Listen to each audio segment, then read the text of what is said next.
નમસ્કાર મિત્રો, વિડીયોમાં તમારું સ્વાગત છે। જી હા મિત્રો, અત્યારે હાલના મોટા અને મહત્વના સમાચાર સામે આવી રહ્યા છે। તો મિત્રો, સમાચારમાં વાત કરીએ તો બિહારના બક્સર જિલ્લામાં સુરક્ષા એજન્સીએ એક એવા હેકરની ધરપકડ કરી છે જેણે દેશના સુરક્ષા વ્યવસ્થાને ખળભળાટ મચાવી દીધો છે।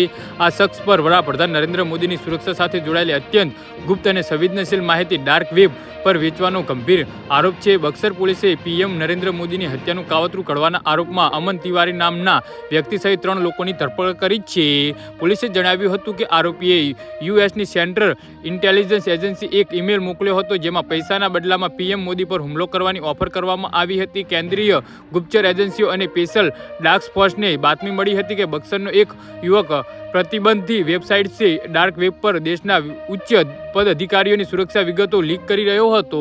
તો આ માહિતીના આધારે સ્થાનિક પોલીસની મદદથી દરોડો પાડીને આરોપીની અટકાયત કરવામાં આવી છે। સૂત્રોના જણાવ્યા અનુસાર અમન ઇન્ટરનેટના માધ્યમથી પાકિસ્તાન અને અન્ય કેટલાક દેશોને હેકર્સ તથા એજન્ટો સાથે વાતચીત કરતો હતો અને તે પીએમ મોદીના આક્રમણ, તેમના સુરક્ષા ઘેરા અને અન્ય મહત્વપૂર્ણ વિગતો એકઠી કરી રહ્યો હતો। તો તેમની પાસેથી મળેલા ઉપકરણોમાં તપાસમાં કેટલીક એવી ચેટ્સ પણ નકશામાં મળી આવી છે જે કોઈ મોટા હુમલાનું ષડયંત્ર તરફ ઇશારો કરે છે। આરોપી પાસેથી હાઈટેક લેપટોપ અને અનેક મોબાઈલ ફોન, હાર્ડ ડિસ્ક અને વિદેશી બેંક ખાતાઓની વિગતો મળી આવી છે।